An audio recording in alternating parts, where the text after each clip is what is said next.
Today we're going to be on my lunch break talking about bans. So next week, Monday, we got the ban restricted announcement coming out, and I'm really excited to see what they do overall. I think that there's a bunch of cards that could go, but before we get started, if you enjoy Godwin's content, if you enjoy listening to me ramble, hit like and subscribe. Easiest way to support the channel, and it's free. If I want to do more support the channel, $1 a month gets your name right out on every stream. I don't have my members up right now, but imagine the members board is behind me. You know who you are. Really appreciate you. So I think the first thing that we need to talk about is the Pro Tour. The Pro Tour was a success, you could say, in relative terms. You could also what's your definition of success, what's your definition of failure is. If we look at the metagame breakdowns, right, we can see that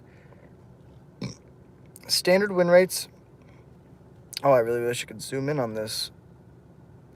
Basically, there was a bunch of different decks, right, that did really well. Roots did amazing. Orzhov, Demons did really well. Mono Red Aggro did really well. Selesnya Gearhulk did really well. And then we kind of go down the list and it goes down, and those are all win percentages, right? But for the fact that Mono Red Aggro was the third most winning deck with the largest play percentage in the entire room is kind of insane. But what we need to really talk about today is 4 cards. Should they ban Monstrous Rage?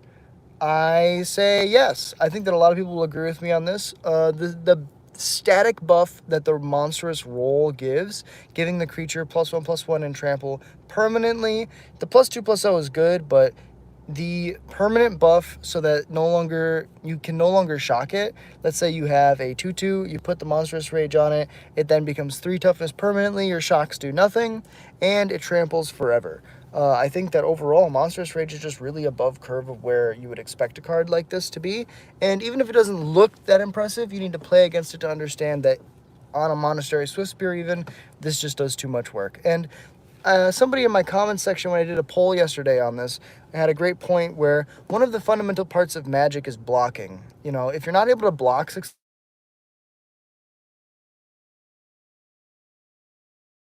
want to do in Magic, sorry, technical difficulties.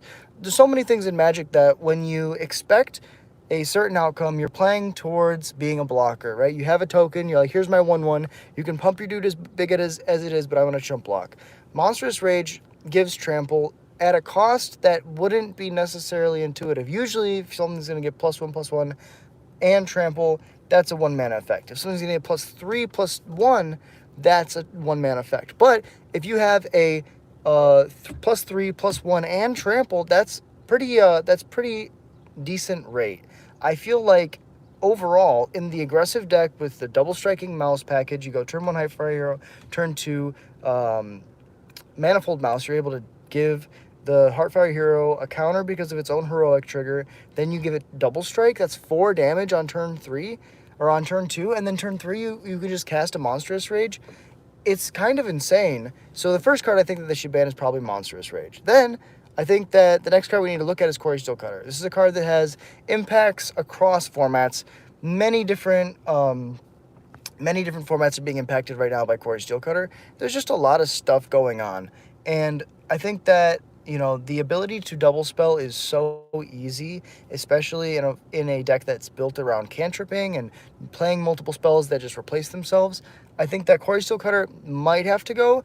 It's less likely to get banned than Monstrous Rage because it's a newer card and they really don't like to ban new cards. That's the other reason why Vivi's not on this list for me, is I think Vivi's like the new hotness and they're selling cards because of it. I think that you don't really need, per se, to ban Cutter, ban Vivi, but I think that if you ban Monstrous Rage and you're still looking at cards to ban, the most intuitive second card to look at is Cory Steelcutter. Now, we look at cards from other decks, right? Stockup is something where you're able to get 2 cards from the top 5 of your library, and you're able to have selection too. You choose which are the best cards. There's a couple different ways you can look at this card. You can look at it as a divination, where divination is 3 mana to draw 2 cards. That card is unplayable in modern Magic, right? In standard or any eternal format. And you can also look at it like an anticipate, where it's 2 mana, look at the top 3, pick 1. Both of those cards are completely power crept with this. If you look at Stockup, for 1 more mana, you either get to have a divination that looks at 5 instead of 2, and then you choose the 2 best cards. Or in Anticipate, for 1 more mana, you get to grab an extra card and look at additional 2 cards.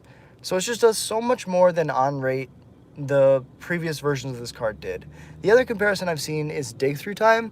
Dig Through Time is a card that actually does so much work and is banned in multiple formats. And this is 3 mana Dig Through Time that doesn't require a graveyard. So I could see Stockup being banned just because if they hit Monstrous Rage, right, the next best deck is Azorius Omniscience.